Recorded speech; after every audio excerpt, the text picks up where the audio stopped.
C క్యాంప్లోని ప్రభుత్వ వికలాంగ బాలుర వసతి గృహంలో అబ్దుల్ కలాం బ్లాక్ రావడం జరిగింది.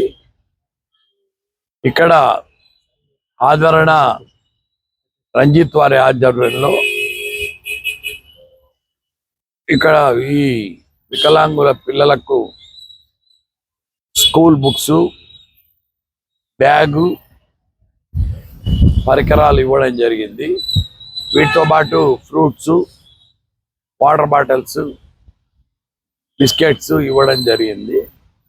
మానవ సేవయే మాధవ సేవ అనే నినాదంతో ముందుకెళ్తున్న వారిలో ఆదరణ ట్రస్ట్ రంజిత్ కూడా ఒకరు. ఇక్కడ చూస్తుంటే ఈ వసతి గృహంలో గ్రీనరీ బాగా పెంచారు. ఈ క్రెడిట్ మన ఏడి పద్మ గారికి, నాయస్ రెడ్డి గారికి ఇవ్వచ్చు.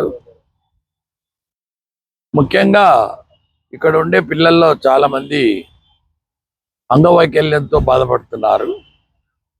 కానీ వాళ్ళ ముఖంలో ఎటువంటి విచారం వ్యక్తం కావడం లేదు. వాళ్ళు ఎంతూజియాస్టిక్గా, స్ట్రాంగ్గా ఉన్నారు. అంటే అది దట్ ఈస్ మోస్ట్ ఇంపార్టెంట్. ఆ మోటివేషను, ఆ desire to come up in life. ఇక్కడ చదువుకున్న పిల్లల్లో చాలా మందికి ప్రభుత్వ ఉద్యోగాలు కూడా వచ్చాయని, పారా ఒలింపిక్స్ లాంటి గేమ్స్లో కూడా వీళ్ళు పాల్గొంటున్నారు. ఒక పిల్లవాడు కేవలం కాళ్లతో రాస్తాడు, చేతులు కూడా లేవు. ఇట్రా బాబు, ఈ అబ్బాయి కాలేజ్ టాపర్, కాలుతో రాస్తాడు, చేతో కూడా కాదు. ఇటువంటి పిల్లలను ఎంకరేజ్ చేయాల్సిన అవసరం ఎంతో ఉంది. వాళ్ళు వాళ్ళ అంగవైకల్యాన్ని అధిగమించి సమాజంలో ముందుకు వెళ్తున్నారంటే అన్నీ ఉన్నవాళ్ళు కూడా వీళ్ళకు సరికారు.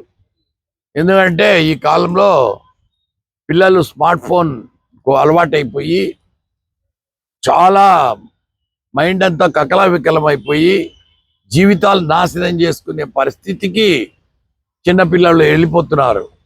పెద్దవాళ్ళు ఇది గ్రహించి స్మార్ట్ ఫోన్ వాడకము పిల్లలకు కంప్లీట్గా బ్యాన్ చేయడమో తగ్గించడమో చేయాలి. దానికి తోడు సోషల్ మీడియా అనేది ఉధృతంగా విజృంభిస్తున్న ఒక ఆటం బాంబ్ లాంటిది, ఒక మహా రాక్షసి లాంటిది. ఈ ఫేస్బుక్లు, యూట్యూబ్లు, తర్వాత ఇన్స్టాగ్రామ్లు, స్నాప్చాట్లు, టెలిగ్రామ్స్, డార్క్ వెబ్, రకరకాలుగా యూత్ను చెడగొట్టి ఇంట్లో ఉండే స్త్రీలను కూడా చెడగొట్టే విధంగా ఇవన్నీ ఉండడం అనేది చాలా బాధపడాల్సిన విషయము.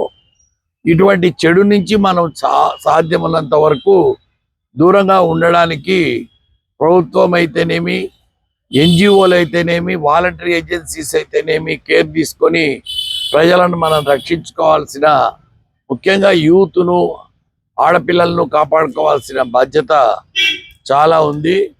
ఇక్కడికి వచ్చి సందర్శించి ఈ పిల్లలను ఎంకరేజ్ చేయడం అనేది నా బాధ్యతగా తీసుకోవడం వల్ల రావడం జరిగింది.